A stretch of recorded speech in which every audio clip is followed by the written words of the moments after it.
Thank you. I'm delighted, I'm honored, and I'm confused. Honored because SRCC is clearly one of the most prestigious places in Delhi University, and who would not wish to come and speak here? Delighted because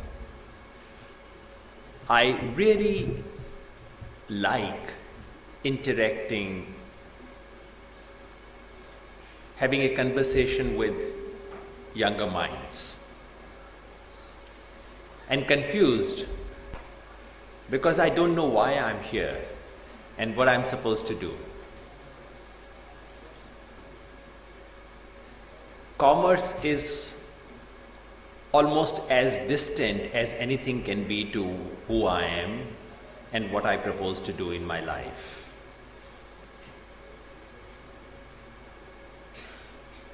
As I was sharing with one of your teachers a little while ago,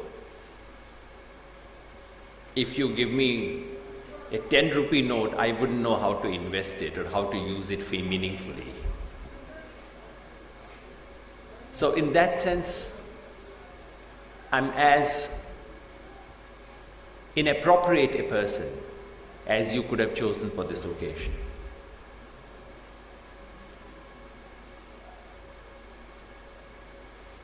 But sometimes, I guess it's helpful to have an outside perspective. Sometimes, it's helpful to see the world in a way so very different from the way in which you are accustomed to looking at the world. Sometimes it's useful to step outside the prison of normal reality. I said the prison. You see, what we assume to be normal, what we assume to be the way things are, that normal is actually not so normal. It's created for us for a specific situation. And it's always helpful to see things from outside that normality. Much of the advancement in knowledge takes place when some things which look so different, when we encounter a difference, that we cannot make sense of. And in an attempt to make sense of that is when advancements of knowledge takes place. I guess that's the kind of function I can perform in your leadership summit.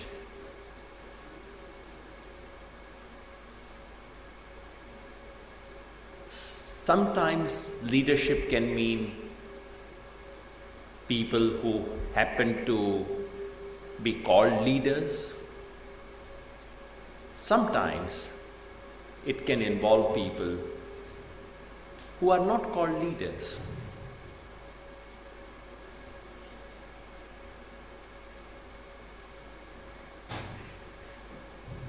I would like to begin interacting with you by actually saying a thing or two about what is leadership and asking you about it, sharing a few anecdotes, and then with an open interactive session, which is what might be useful. So allow me first, I know probably the format is that I'm expected to deliver a lecture first, and then you are expected to obediently ask me a few questions. But if you don't mind, can we begin interaction straight away? And can I actually ask you, what do you think is a leader? Who is a leader? What makes someone a leader? How do we recognize a leader? Would anyone wish to say about this? In this leadership summit, you must have thought about who are leaders. We think of all kinds of leaders. The most obvious ones are, of course, political leaders. But who are leaders? What makes someone a leader? Doesn't matter. So, good morning everyone. According to me, a leader is one who knows the way, shows the way, and goes the way. But I also think that this is not, the full and final definition. Because Hitler did all these things. He knew the way. He showed the way. But where he led the people to. I believe, along with the leadership qualities, you also need to be ethical. Because if you are a leader and you're leading the people to somewhere, to a place which is not good for them or for the society, it's of no use. You need to have the leadership qualities, you need to be ethical. Apart from that, you need to be altruistic. Because if you are a leader, you have leadership qualities, you are ethical, but you're selfish. That it's of no use. I also believe having all these three qualities, you also need to have a desire for action. Having good thoughts, and leading people, having the abilities and qualities to lead the people, but not doing anything is of no use. So I believe the four qualities, leadership skills, ethics, altruism, and a desire for action, this is what makes the word L-E-A-D, that is lead. And this is how we do. So who according to you would be a leader? Give me one example. Well, it can be very difficult, but I do believe that Mahatma Gandhi was a great leader. But have we had anyone in the last 100 years other than Mahatma Gandhi?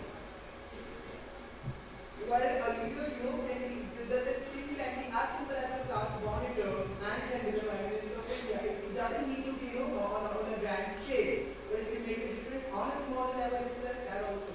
So my class here can be a leader. Sure. No, that's very well put. And please don't imagine that I have some ready-made answer in my mind and I'm trying to quiz that answer out of you. There's nothing of that kind. I really just want to understand.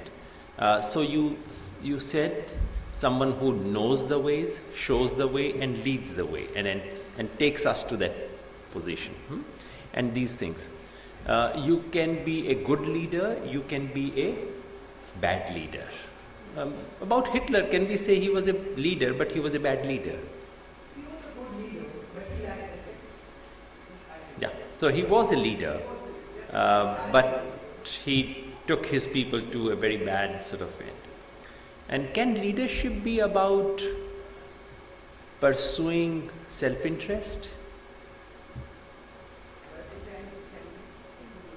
When we say someone created this huge empire, very, very large empire, someone owns these many billions of dollars, does that make someone a leader?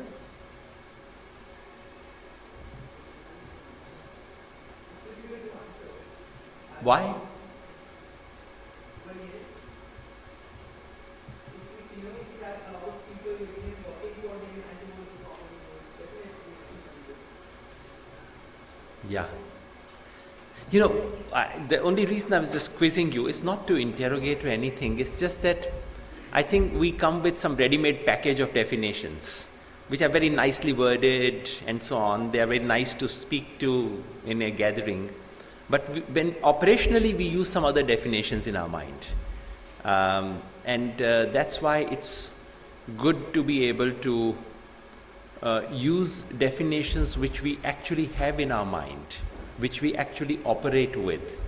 Would someone else wish to supplement, change, disagree? They are behind you. Sorry, if there's any hand I'm missing, please raise it high. Yeah. So as you rightly brought it up, according to me, a leader is someone who can bring out the best in people, who can stimulate the behavior of his fellow team members, and can divert them towards a unified goal. If the goal is not clear, in a leader's mind, a goal has to be crystal clear, and if it's not, that person cannot be called a leader. He has to feel the pulse of of each and every member who is he leading to. And the acts that he conducts, it has to be conducted in a very transparent manner, and any kind of self-interest or vested interest cannot be in the minds of the leader. This is what I believe. These days I hear a word called business leaders. So are both of you saying business leaders are not leaders? No, sir. Leader can be in any domain. Like they can be political leaders, as you put it up. They can be business leaders. Sir, for a leader, in which domain is he working? At that entirely depends upon the goal he's pursuing. Like for a business leader, the goal that he's pursuing might be different from a person who's working as a political leader. What would be the goal? I mean, you're studying in SRCC, so I assume that you would wish to do something in the field of commerce and business.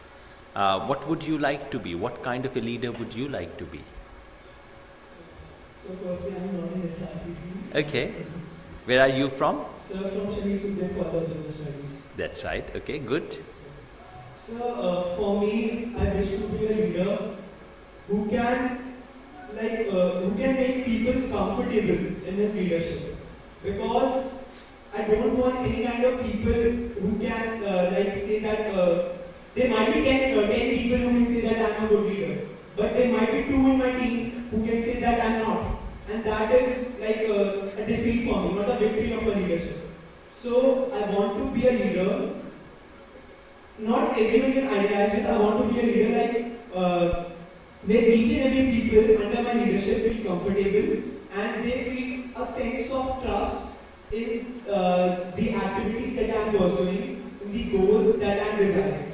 I wish to be a leader of that sort. I do not want a very huge team working under my leadership. I just want a group of 5 to 10 committed and hardworking individuals who can work with me, and together we can achieve everything. Yeah, but you also said, and your friend also said, that you need certain kinds of goals.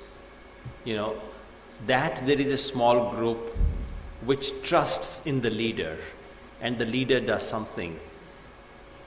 But your friend said it also you're not all kind of goals can be things that make you leaders. You can be the head of not you, but anyone can be head of smuggler's den, where all the smugglers around him really trust him. He's seen to be someone who's doing this. Would we call that the kind of leadership we need? So, according to me, he would be a leader, but the sense of trust, the sense of idealization would be limited to that 10 people only. Not every people of the nation would associate with a leader who is leading a smuggling camp. So a leader is one who is pursuing something that is not contradicting the holistic goal of the nation. That is supplementing the holistic goal of the nation. Because in the nation's eye, if I'm pursuing something, like if I'm building a dam for the nation, along with 10 of my engineering friends. So I might be a leader for the nation because I'm adding asset to the nation. I'm being a plus to the nation, not being a negative. But a smuggling gang is always, and in each and every case, he is a negative for the nation. So he might not be a leader. He might not be considered as a leader in the eyes of the nation. Okay, lovely. I think the two answers have taken us to a slightly bigger question, and which is what you were talking about. And I want everyone else to contribute to this conversation, which is to say, so what kind of leaders do we need for our country, for the world today, and what should that leadership be all about? Would anyone wish to say that? And is there anyone who sees herself or himself as a leader for the country? What would be like the leadership? So you could say about yourself, or you could say, I don't want to be, but I want a leader who does the following things. What kind of leader would we want in our country? Yes, please. Are all the speakers pre-decided and seated in the front row? Or is that a coincidence? Yeah. It is often happened here that the leader, where a political business leader, it is not practically possible for him to keep in mind everything, whether he makes a decision and or how the decision affects the other, all the sections of the society. But I think we actually do need a leader who keeps in mind, if not the complete, but partial, interest of every section of the society. A policy or decision that favors one cannot be sustainable these times. So, for example, what would be a decision which favors only one section of society, which is not the kind of leadership we want? Anything related to business, if we are going to ease, we're doing a business, we're going to make laws which ease it. We also have to keep in mind how is it even benefits of it are even reaching the sections which really need the benefits of it, the profits of it. Sure. Would anyone wish to supplement what she has said? There is no right or wrong answer here. We are all trying to build something together. We are trying to build the profile of what kind of leadership does this country need and how you and I can contribute to that. Yeah. Finally, someone from another row. Yeah. Sir, I believe that leader is someone who can strike a chord of synchronization, like who can work with collective benefit. Just 1 second, I'll stop you. We have moved a little. We are not now giving abstract definition of leadership. Now we are saying what kind of leadership does this country need today? So fill it in a bit. So I would say the decisions need to be made so that, considering the diversity of a society, the decisions should be such that the friction should not exist, and the leader should be someone who can take criticism constructively. I agree, but it's still very abstract. Tell me a little more about the country you live in and what kind of leader, these are abstract things which we can pick from the textbook. You see, the easiest thing would be to pick a lovely definition from a textbook and rattle it off. That's easy. But now let's try and apply it to the world that we live in. So then I would say that considering the diversity of the society, a high level of awareness should be needed, so that the people living, they can correlate at the grassroots level. Like someone you can say who can empathize with them. All right. So diversity, someone who can empathize. And by empathy, we mean diversity and empathy, we mean that we don't confine things only to people like us. We think of people very different from us and try and understand their universe. Is that a fair way? Yes, sir. Indeed. Okay, can I read something out to you? You must have seen that I opened a newspaper and you must have thought, what is this man doing? Sitting on the stage and reading a newspaper. That's not what I was doing. I was trying to locate something in the newspaper. This is in the Indian Express today. There is a small letter which the newspaper has printed. It's on the op-ed page. It's a letter written by a student yesterday. May have been written the day before yesterday. The student was from Central University of Hyderabad. His name is Rohit Chakravarti Vemula.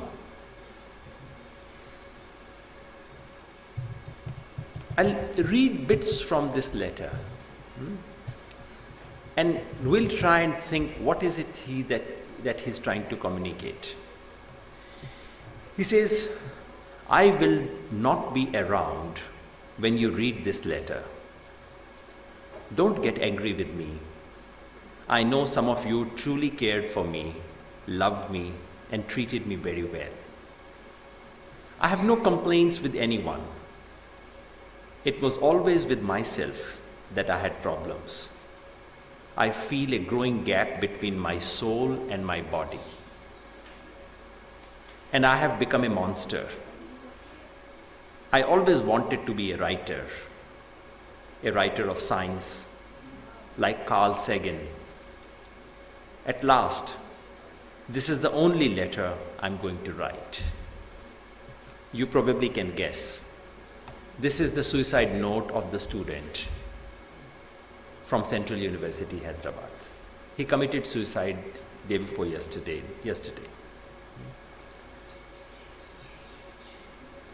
You would have read lot of accounts about that. If any of you got the time before you rushed in for this conference to take a look at the headlines, there are many newspaper headlines about this boy today. All kinds of resignations are being demanded, all kinds of politics, as we say, is taking place around it. The letter does not see anything of that kind at all. The letter does not blame anyone. The letter does not, it's not. What struck me about the letter is that the letter is so serene. It's a letter, it's beautifully written, if you can say this about a suicide note. It doesn't do the usual thing, this man is responsible, this man tortured me, this system did that to me, etc. It says nothing of that kind. It simply talks about his life, where it has reached, and what he wants to do. As you probably know, this boy was expelled from his university, not expelled, suspended from the university. His scholarship was stopped. He had no means of survival. He felt excluded. I will not get into the politics part of it. He was a part of a student organization and so on. I'll try and not get into all that. He was a Dalit. He came from community that used to be ex-untouchable community, what we call scheduled castes. And he found life stifling. Does that connect with what you said about empathy? Yes, sir, it does. Diversity, empathy. So you don't have to answer all questions, others can contribute. So I would not read the whole letter out. I'm almost tempted to. But maybe I'll read just some fragments of it. And the question for you is, what should be the role of a leader in responding to a situation like this? What kind of a leader do you imagine yourself to be? Baith jaiye. I'll just read a bit of it. Just 1 second. Yeah. He says, I loved science, stars, nature, but then I loved people without knowing that people have long since divorced from nature. Our feelings are second-handed. Our love is constructed. Our beliefs colored. Our originality valid through artificial art. It has become truly difficult to love without getting hurt. The value of a man was reduced to his immediate identity and nearest possibility, to a vote, to a number, to a thing. Never was a man treated as a mind, as a glorious thing made up of stardust, in every field, in studies, in street, in politics, and in dying and in living. I'm writing this kind of a letter for the first time, my first time writing a final letter. Forgive me if I fail to make sense. Does he make sense? What should we be doing? Anyone?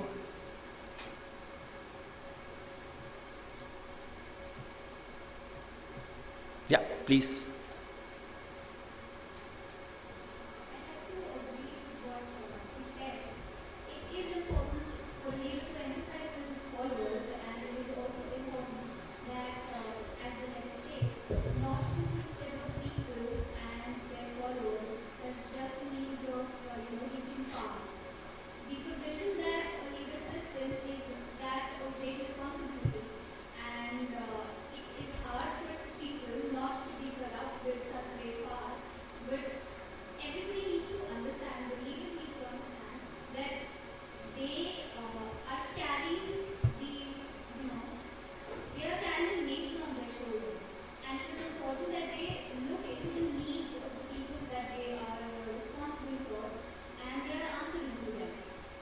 I agree, but we are reading a suicide note. We are not reading a piece of poetry alone.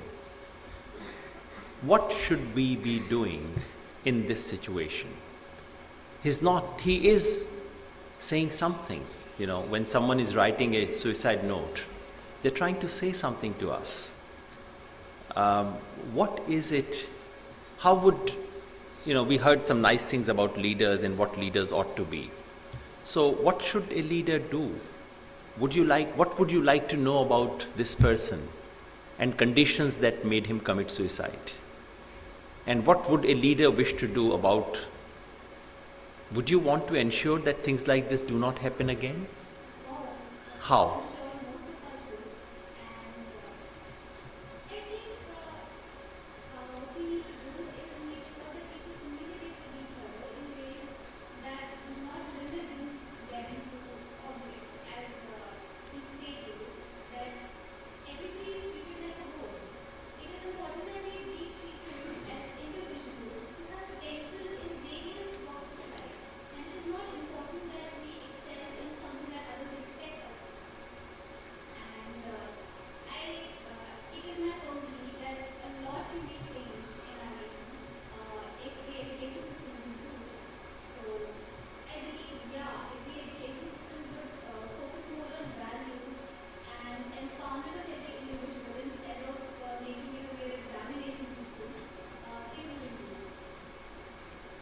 I understand what you're saying. I almost agree with most of the things you say.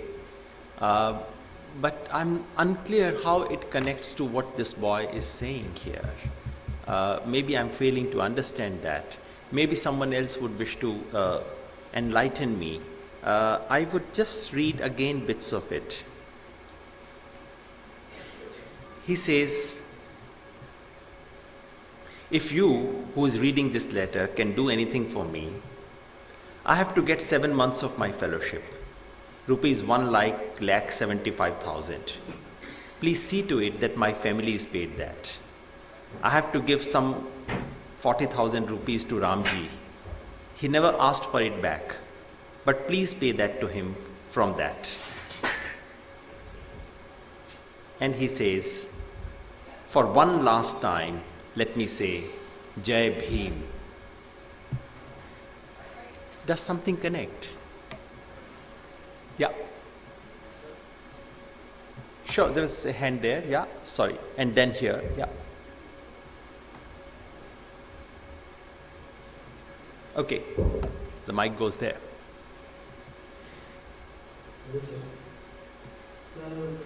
सबसे पहले तो एक बात हम लोग को जान लेना चाहिए कि वो हैदराबाद सेंट्रल जो साथी था, जो परसों की जो बात है, रोहित बेमुला जिनकी मृत्यु हुई है, जिन्होंने सुसाइड किया है, सबसे पहले हम लोग को तय करना चाहिए कि वो हैदराबाद सेंट्रल यूनिवर्सिटी का छात्र नहीं था। वो छात्र कहीं का भी हो सकता है, वो हमारे बीच का छात्र था।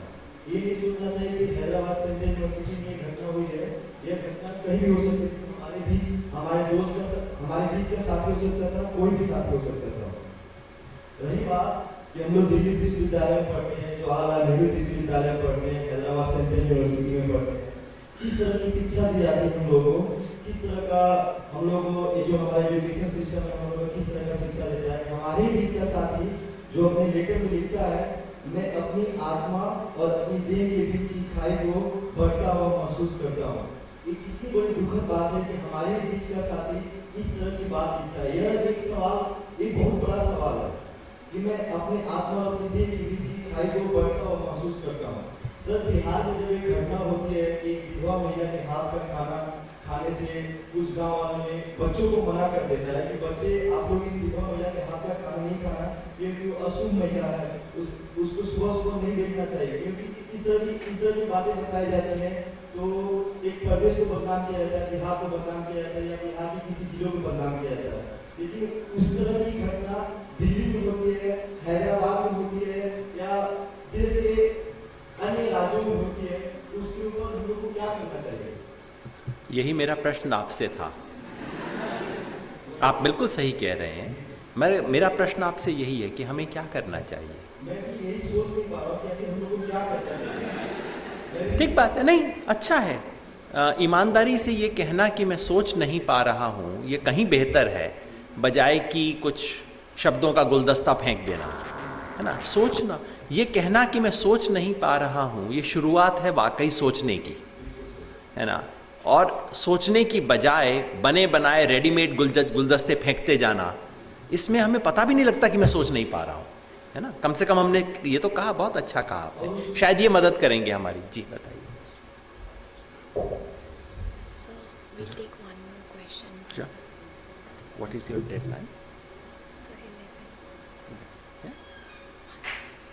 आप कंसल्ट करके बता दीजिए। What I would like to add, not add, what I would like to say is that what he felt, that he wasn't free. He wasn't feeling equal. You know, he said everything. He wrong everything. So what I felt, there is till date there is social exclusion and classism prevailing in this country. And we are not treating everyone equal. I still believe in that. I can say that in the urban areas that we are all studying, getting education and everything, but still in the rural parts of the country or to the backward people, they are not coming up to that stature. And I feel really sad about this, that someone is saying that I am superior or that person is inferior, and we are not able to be everyone equal. And somehow in his poetry, in his society, what he wanted to convey that I'm not feeling free, that I'm not able to do things as people say that I am superior, but he felt inferior. That's what he's trying to say. Okay, let me, it's very helpful. I'm glad you mentioned some of those things. Because we are not dealing with an abstraction here. What this boy is saying is that his death has something to do with where he was born. He actually says in the letter, "My birth is my fatal accident. I was not born in the right place. I was not born in the right social group. I was not born in the right caste." And better, what this note is all about is a certain reality that still marks our life. You said this is confined to some areas, some countries, some rural areas, etc. I would like to invite all of you to think about whether this is true only of some areas, whether an invisible line of caste may still be around all of us. Lines of power are drawn through an invisible ink. No one comes and says, "This is caste, you are Dalit, you will do this, you will do that." No one says that. Like in the morning when I came, I was welcomed with a cup of tea and with lovely snacks. And it so happened that all the girls were carrying snacks. No one said, it's girls' duty, girls should do this. But it is written somewhere through an invisible ink that this is what girls are supposed to do, that is what boys are supposed to do. When a function takes place, a girl nicely carries a bouquet and gives it. No boy with beard comes and gives a bouquet, because these are written in an invisible ink. It's there, but you can never actually point it out. This is how power is inscribed. This is what he's doing in his letter, is to bring that invisible ink to our light. In a flash, this letter brings something which is there all around us, but he makes it visible. There is so much happening in the world just outside us. I was traveling in Bundelkhand in the last week. I spent 5 days traveling through villages of Bundelkhand because there is drought. The country is passing through second successive drought. According to official statistics, 39% of our population is affected by drought, which is to say about 50 crore Indians right now are reeling under the impact of drought. I was traveling. We had done a survey. We had asked people what's happening to their food habits, and we were very worried. And whichever village I went to, I would take a woman aside and ask her, बहन जी घर में दाल कब बनी थी? And the answers were dal, किसी भी तरह की दाल. And Bundelkhand happens to be the dal growing area of the country. It is the one place that produces urad moong in big quantities for the country. And in those villages I was asking, बहन जी घर में दाल कब बनी थी? In those 4 days, I did not meet a single woman who said कि दाल तो रोज बनती है, आप हमारे घर में बनती है ना रोज, है ना? I did not meet a single person who said रोज दाल बनती है. Those who were well off in that villages said, well, we managed to cook it maybe once or twice a week. And I remember what this poor woman told me. भैया सावन के महीने में दाल खरीदी थी. कितनी खरीदी थी? I asked her. She said 1 पाव लाए थे. So the last time they had any dal was 4 months ago, and they had managed to buy 250 grams of dal. This is your country. I'm not speaking of Ethiopia. I'm not speaking of some sub-Saharan Africa. This is our country. Reeling under drought, very difficult situation for farmers, for human beings and for cattle. Did you notice that in your media? Do you see that on television? Do you see that in newspaper headlines? Suppose you go to a country where millions of people are on the brink of starvation, and it doesn't show on television, doesn't show in the newspaper headlines. What would you think of that country? Suppose you go to a college campus. The trouble is that, we can't imagine these things. You go to a college campus where most students don't get any food in their mess. They have no other place to go to. And then you come to a function where these lovely dishes are being served. What would you say? कुछ अजीब लगेगा ना? Something is very odd here. You and I live in that kind of an odd place. The question I want to ask you is, what is the role of leader in a country like that? The leader could say, the leader could confine himself to places like this, give great lectures, our country, superpower, 21st century, century of India, shining, blasting, whatever, India. Or you could say, sorry, a lot more needs to be done. You could say, I realize that in my country, people are starving. People are on the brink of starving. You could say that millions of human beings and cattle need attention right now. A true leader, to my mind, as you rightly said, and I hope all of us believe in what we say, A leader is someone who can see, show, and take us there.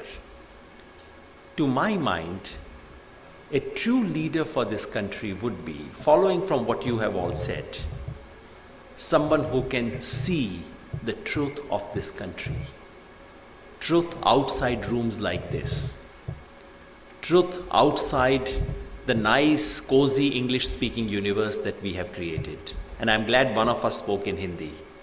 The only reason I did not, because some of you may come from areas where you don't understand Hindi at all, so I don't want to impose Hindi on you.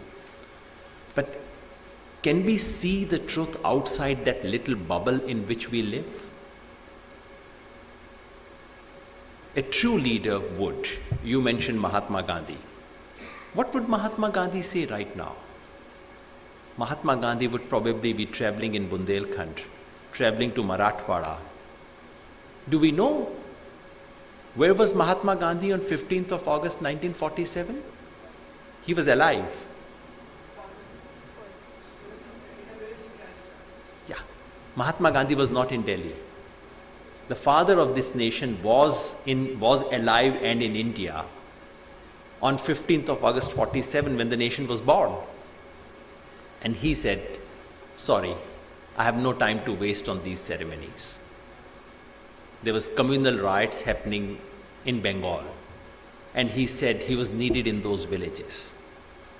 A true leader, if this country had one, would be traveling to Marathwada, traveling in Bundelkhand, speaking to those millions of human beings, caring for that cattle, and trying to invite everyone in the country to be there, to do something about it. I'm not that leader. And I do understand that all of you have exams. I understand that all of you have careers. I understand that all of you want to look after your families, make careers.